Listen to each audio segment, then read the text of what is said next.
حافظ صاحب ایک اس زمانے کی بات ہو رہی ہے جب پورا کفن بھی نہیں تھا، اور آج وہ زمانہ ہے جس میں ہوس ہے، ہرس ہے، لالچ ہے، لوٹ مار ہے، اور یہ ساری چیزیں ہیں.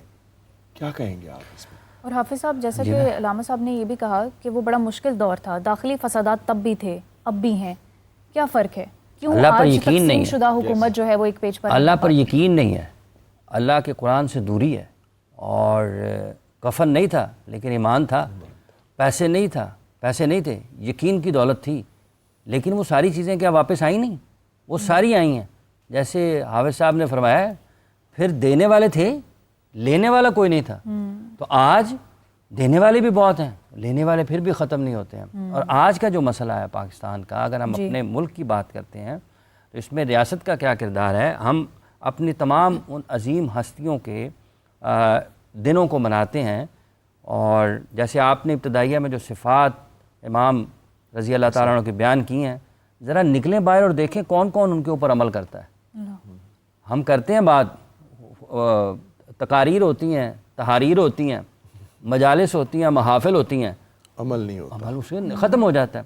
تو پاکستان کا مسئلہ یہ ہے کہ اسلام سے دوری ہے، دین سے دوری ہے، اللہ کے حکم سے دوری ہے، اور اس کے بعد ہم خود ساختہ اللہ کے پسندیدہ خود ہی بنے بیٹھے. نہیں اللہ نے سانو کچھ نہیں کہنا. جناب پڑھیں ذرا قرآن، پھر لگے آپ کو پتہ جائے گا کہ اللہ قرآن میں فرماتے ہیں کہ وَإِذَا سَمِعُوا مَا أُنزِلَ إِلَى الرَّسُولِ تَرَىٰ أَعْيُنَهُمْ تَفِيضُ مِنَ الدَّمْعِ مِمَّا عَرَفُوا مِنَ الْحَقِّ يَقُولُونَ رَبَّنَا آمَنَّا فَاكْتُبْنَا مَعَ الشَّاهِدِينَ. اللہ قرآن میں فرماتے ہیں کہ لو انزلنا هذا القرآن على جبل لرأيته خاشعا متصدعا من خشية الله وتلك الأمثال نضربها للناس لعلهم يتفكرون. تو وہ کون لوگ تھے جن کو قرآن سن کر آنکھوں سے آنسو آتے ہیں؟ وہ کون لوگ ہیں جن کو یہ سمجھ آتی تھی کہ قرآن اگر یہ پہاڑوں پر نازل ہو تو وہ ریزہ ریزہ ہو جائیں؟ تو ہم تو نہیں ہیں. اگر ہم میں سے ہے تو بتا دیں.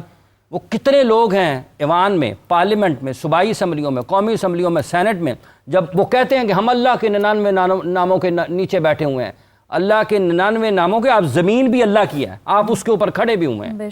تو ان ناموں کا آپ نے جواب دینا ہے. جو آپ حلف اٹھاتے ہیں اس کا آپ نے جواب دینا ہے. ٹھیک ہے؟ اس لیے یہ جتنے بھی لوگ ہیں بتا دیں، اللہ کا تو قرآن کا ایک ایک لفظ زبر زیر پیش شد مد وہ حقیقت ہے قیامت تک کے لیے. اثر کیوں نہیں ہوتا؟ کیوں آنکھوں سے آنسو روا نہیں ہوتے؟ کیوں انسان کانپ نہیں جاتا؟ لوگ یہ سمجھتے ہیں کہ ہم نے لا الہ الا اللہ محمد رسول اللہ پڑھ لیا ہم آزاد ہو گئے. جناب قید ہو گئے. اس کے بعد آپ ایک قید میں ہیں. آپ نے ان تمام چیزوں پر عمل کرنا ہے جو اللہ تعالیٰ کی لا بک ہے، اس کے اوپر عمل کرنا ہے. قرآن کہتا ہے وَلَا تَقْرَبُوا مَالَ الْيَتِيمِ. یہاں پہ جو لوگوں کا مال کھاتا ہے وہ کہتے ہیں بابا جی بڑا چلاک جی، دیکھو ذرا بچ کے رہنا. جو شریف ہے اس کو کہتے ہیں یہ پاگل ہے. ٹھیک ہے؟ تو جب آپ جس دور کی بات کر رہے ہیں اس میں انسانوں کو انسان کو پرکھنے کا معیار کیا تھا؟ ٹھیک ہے؟ آج انسان کے پرکھنے کا معیار کیا ہے؟ آج جو جتنا جھوٹ بولتا ہے، جتنا شر پھیلاتا ہے، جس کے پاس جتنی طاقت ہے، وہ طاقت غلط ہے یا درست ہے؟ دونوں صورتوں میں. ٹھیک ہے؟ عمومی طور پر آپ کو غلط اور ناجائز ذرائع سے ملی ہوئی نظر آتی ہے. وہ جتنا مالدار ہے نا وہ اتنا کہتا ہے میں نے کسی دوسرے کو سانس لینے کا حق نہیں دینا، یہ زمین میری ہے. آپ دیکھ لیں جو گاڑیوں پہ واقعات آپ کو روزانہ پاکستان کی سڑکوں پر نظر آتے ہیں، کبھی کسی نے غور کیا؟ قرآن تو کہتے ہیں کہ وَلَا تَمْشِي فِي الْأَرْضِ مَرَحًا. ٹھیک ہے؟ وہ کون ہے؟ کون لوگ ہیں جو پھر زمین پر اکڑ کر چلتے ہیں؟ وَعِبَادُ الرَّحْمَٰنِ الَّذِينَ يَمْشُونَ عَلَى الْأَرْضِ هَوْنًا وَإِذَا خَاطَبَهُمُ الْجَاهِلُونَ قَالُوا سَلَامًا. وہ کن لوگوں کے لیے ہے؟ وہ کون لوگ تھے جو اس پر عمل کرتے تھے؟ حضرت کے صاحب ہم تو نہیں کرتے ہیں، اور اس کے باوجود ہم کہتے ہیں نہیں اللہ تعالیٰ ہمیں بخش دیں گے. اللہ تعالیٰ نے سریع الحساب بھی ہے. ٹھیک ہے؟ اللہ نے آپ سے حساب بھی لینا ہے. یہ آنکھ جو دیکھنے کے لیے دی ہے اس نے جواب دینا ہے. دیکھا کیا؟ یہ زبان جو اللہ نے بولنے کے لیے دی ہے اس نے جواب دینا ہے. کہ اس وقت بند تھی، تالے تو نہیں لگے ہوئے تھے جب تمہارے سامنے باطل آ رہا تھا. اللہ نے تو قرآن میں فرمایا وَقُلْ جَاءَ الْحَقُّ وَزَهَقَ الْبَاطِلُ إِنَّ الْبَاطِلَ كَانَ زَهُوقًا. کس حق کی بات کرتے ہیں، کس باطل کی بات کرتے ہیں؟ یہاں تو زبانوں پہ تالے ہیں. آنکھیں جو اگر کہیں سچ کی بات ہو رہی ہے اس کو نہیں میں نہیں کر سکتا یار، یہ ہلکی ہلکی میٹھی میٹھی بات کر دیں، پتہ نہیں میری نوکری چلی جائے گی، صاحب ناراض ہو جائے گا. ٹھیک ہے؟ اور صاحب بھی کہتا ہے میرے سامنے کوئی بولے، جرت اس کی یہ اوقات، کوئی میرے سامنے بات کرے گا نوکری سے نکال دوں گا، میں تمہارے خلاف تحریک عدم اعتماد آ جائے گی، پارٹی سے نکال دوں گا، ملازمت سے نکال دوں گا، بینک سے فارغ کر دوں گا. کوئی پروفیسر اچھی بات کرے نکالو اس کو محکمے سے. مفتی صاحب حافظ صاحب نے بہت جو ہے نا وہ توجہ طلب مسائل جو ہیں وہ بیان کیے ہیں. اگر ہم اپنے خلفائے راشدین کا دور دیکھیں، امام حسن مجتبیٰ کا جیسا کہ آج دن بھی ہے، ان کے دور کی بات بھی کریں تو اس وقت کے حکمرانوں میں اور آج کے حکمرانوں میں کیا فرق آپ دیکھتے ہیں؟ کیونکہ مسائل تب بھی یہی تھے، آج بھی یہی تھے۔ بسم اللہ الرحمن الرحیم۔ حافظ صاحب کی بات یہ ہے کہ وہ باتیں نہیں کر سکتے جو کرنی چاہیے۔ ہمارے پاس نوکری تو نہیں ہے مگر اس کے باوجود ہزار چیزیں سوچنی پڑتی ہیں۔ میں اگر آپ میری بات مکمل سنیں تو میں ایک بالکل ایسی بات کروں گا جو آپ نے نہیں سنی ہوگی۔ مہنگائی اس وقت سب سے بڑا ایشو ہے نا جی۔ اس وقت وہ لوگ صدقہ لے کے جاتے تھے تو لینے والا کوئی نہیں تھا۔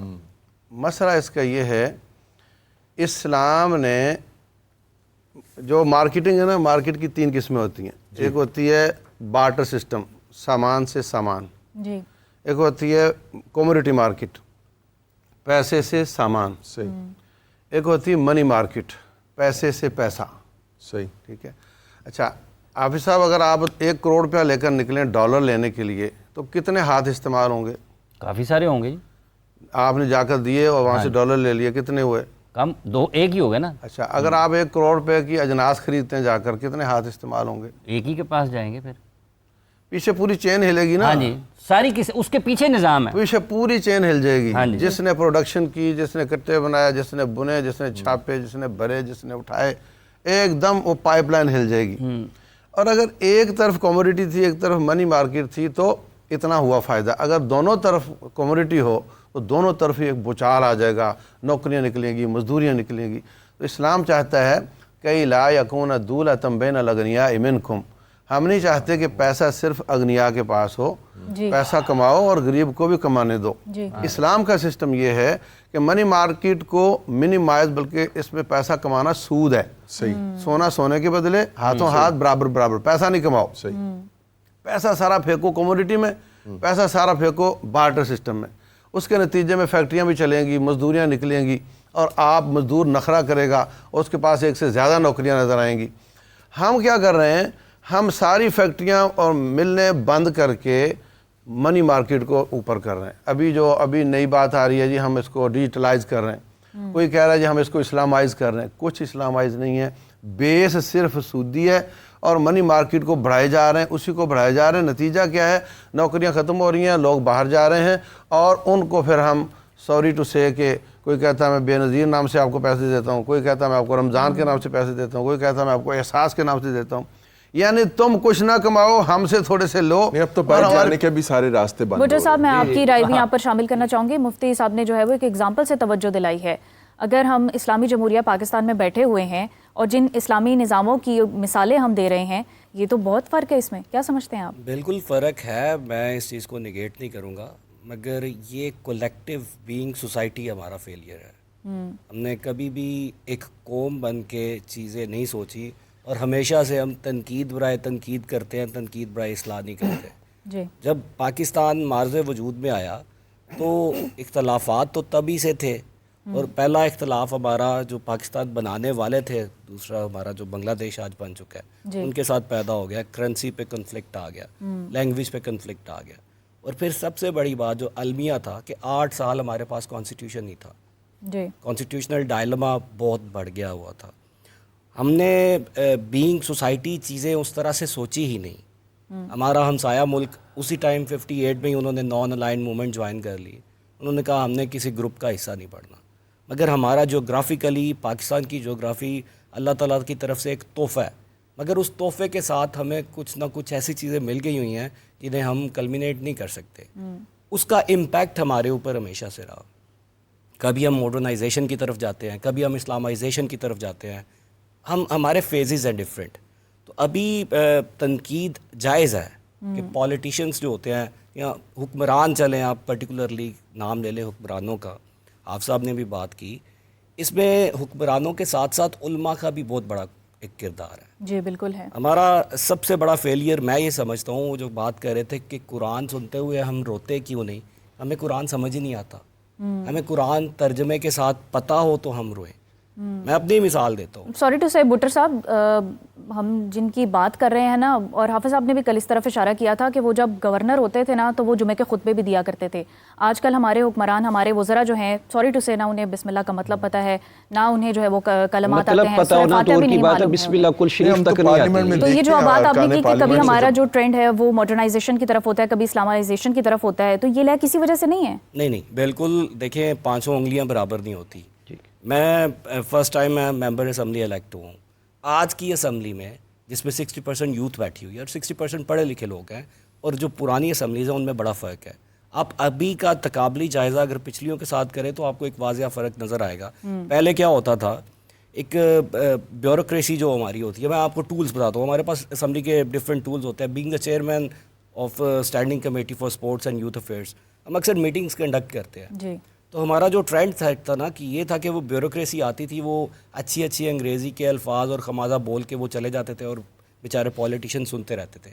آج وہ دور نہیں ہے. اگر آپ آج کی بات کریں، میں پہلے حافظ صاحب کی بات کر دوں. میں عمرے پہ تھا تو اب مجھے عربی اس طرح سے نہیں آتی فلوئنسی جس طرح آنی چاہیے. جی. کچھ چیزوں کا مطلب سمجھ آتا ہے. صحیح. ادھر سدیش صاحب نے تلاوت کی تو میں بھی رویا.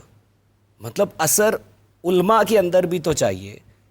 ہماری سوسائٹی میں سب سے بڑا کردار معلم کا ہے. ہم معلم کی طرف دیکھتے ہیں، مطلب جو ہمارے معاشرے کو ایک ڈائریکشن دیتا ہے. جو ہمارا ٹیچر ہے وہ اصل میں معلم ہے. وہاں سے غلطیاں شروع ہوتی ہیں اور پھر ہمارے تک آتی ہے. میں بات کروں گا، ابھی بات انہوں نے ایک اور کی تھی کہ کفن والی بات، اور بعد میں صدقہ دینے والے لوگ نہیں ملتے تھے. کووڈ کی اگزامپل ہے. بٹ صاحب میں گجرانوالہ سے ہوں اور ہمارا جو گاؤں ہے وہ تقریباً 15ویں صدی سے مارد وجود میں آیا ہوا ہے اور بڑے امیر لوگ ہیں اس میں. تو میں کووڈ کے دنوں میں اپنے ڈیرے پہ بیٹھا ہوا تھا تو ایک سموسوں والا میرے پاس آیا. جی. مجھے اس نے کہا جو صاحب میں کبھی آپ کو کہا تو نہیں ہے، مجھے 10,000 روپیہ ادھارا چاہیے. میں نے کہا ٹھیک ہے دے دے. تو میں کہا ہوا کیا ہے؟ کہتا ہے میں نے فلانے سے بھی مانگ لیا، فلانے سے بھی مانگ لیا، اب کوئی نہیں دے رہا. تو میرا تو سرکل ایسا ہے کہ روز کا روز میں کما کے اپنی فیملی کو بھی کھلاتا ہوں اور اگلے دن کا سودا سلف لے کے آتا ہوں. صحیح. میں خدا کی قسم میں ساری رات اضطراب کا شکار رہا کہ اس جیسے کتنے لوگ ہوں گے جو بیچاری اس کمپسری کی حالت میں سے گزر رہے ہیں. اور میں نے صرف ایک چیز سوچی کہ اللہ نے مجھے پوچھنا ہے کہ تم لوگ اس گاؤں کے والی وارث تھے، تم لوگوں کا حق ہے. یہ وہی مفتی صاحب والی بات ہے. جی. میں نے مطلب میرے اس ٹائم آئی فون کے لیے میں نے کچھ پیسے رکھے ہوئے تھے، تو میں نے اگلے دن ہی نا میں نے کال کر کے وہ راشن منگوا کے تقسیم کرنا سٹارٹ کر دیا. میرے سے پہلے واللہ کسی نے سٹارٹ نہیں کیا تھا. مگر اس کا امپیکٹ یہ پڑا کہ مجھے دیکھتے دیکھتے ایسا ہو گیا کہ وہ 35-40 ہزار آبادی میں واقعی ہمیں بعد میں راشن لینے والا نہیں ملا. ایک گاؤں کی اگزامپل دے رہا ہوں. یہ ہم سیٹ کر سکتے ہیں اپنے پورے شہر کے اندر اور اس طرح پھر پاکستان میں بھی. ہمارے اپنے کردار، ہمارے جو اپنے ایکٹس ہوتے ہیں نا، وہ ہر چیز کو ڈیفائن کرتے ہیں. میں جو بولتا ہوں، جو میں کرتا ہوں، پہنتا ہوں، میں اپنی بات کر سکتا ہوں نا. مثال دیتا ہوں کہ جہیز ایک لعنت ہے. ہم کہتے ہیں جی. میرا کام ہے کہ میری شادی ہو تو میں جہیز نہ لوں اور سوسائٹی کے لیے ایک میسج سیٹ کر سکوں. ہمارا اوڑھنا بچھوڑنا چلنا پھرنا سارے لوگ فالو کرتے ہیں. تو اس میں ہم اپنے اندر ہمیشہ میں اپنی غلطی ڈھونڈتا ہوں، پھر میں دوسروں کی طرف جاتا ہوں. تو پولیٹیشینز کے اوپر تنقید جائز ہے،